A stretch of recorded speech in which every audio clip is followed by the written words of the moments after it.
ప్రతిరోజు నూతన సంవత్సరమే. ఎప్పుడు? ప్రతిరోజు ఆ ఒక్కరోజు నూతన సంవత్సరం కాదు. ప్రతిరోజు నూతన సంవత్సరం. హ్యాపీ న్యూ ఇయర్ చెప్పుకోవచ్చు. అర్థమైందా? Happy new year, happy new year, happy new year. ఎప్పుడు?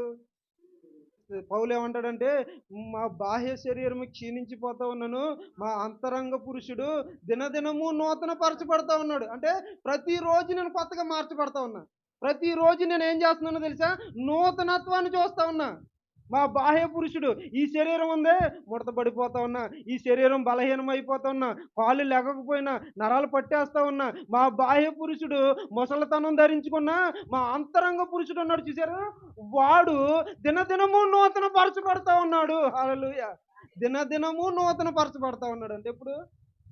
అంటే ప్రతిరోజు నూతన సంవత్సరమే. ఎప్పుడు? ప్రతిరోజు ఆ ఒక్కరోజు నూతన సంవత్సరం కాదు. ప్రతిరోజు నూతన సంవత్సరం. హ్యాపీ న్యూ ఇయర్ చెప్పుకోవచ్చు. అర్థమైందా? Happy new year, happy new year, happy new year. ఎప్పుడు? ఆయన ఏమంటాడంటే, మా బాహ్య పురుషుడు క్షీణించిపోతా ఉన్నా, మా అంతరంగ పురుషుడు దినదినము నూతన పరచబడుతూ ఉన్నాడు. రోజు రోజుకి కొత్తగా మారిపోతూ ఉన్నాడు. రోజు రోజుకి ఒక రూపాన్ని ధరించుకుంటా ఉన్నాడు. ఏ రోజు చూసినా కొత్తగానే ఉంటున్నాడు. అర్థమైందా? ఏ రోజు చూసినా కొత్తగానే.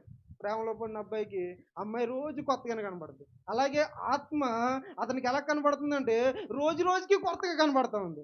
దినదినము ఆయనకి ఏమనిపిస్తుందంటే, ఒక కొత్తదనాన్ని చూస్తా ఉన్నాడు. కొంతమంది దేవుని మందిరానికి ప్రతి వారం వెళ్ళినా ఏముండదు. ఏమన్నా ఉంటుందా? ఏముండదు. అసలు నూతనత్వం ఉండదు, ఏముండదు. వెళ్ళారా వచ్చారా అమ్మా నాయన నారాయణ అనుకుంటారు. హల్లెలూయా.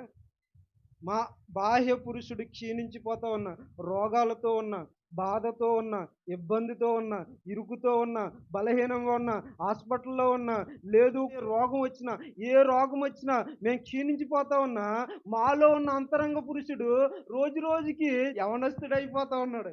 అర్థమైందా? గొంతులేస్తా ఉన్నాడు. యవనస్తులా కేకలేస్తా ఉన్నాడు. అర్థమైందా?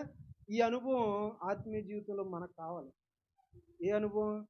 నూతనత్వం పొందాలి, నూతనత్వం చూడాలన్న అనుభవం మనకు కావాలి. ఇటువంటి ఆత్మీయ తృష్ణ ఎవరిలో ఉండాలి? మనలో ఉండాలి. నేను ఈ నూతన సంవత్సరంలో అడుగుపెట్టిన మీకు నేను మిమ్మల్ని ఆశీర్వదించడంలా, మిమ్మల్ని కోరుకోమని చెప్తున్నా. ఏంటి? నూతనత్వాన్ని కోరుకోండి, నూతనత్వాన్ని చూడాలని అనుకోండి.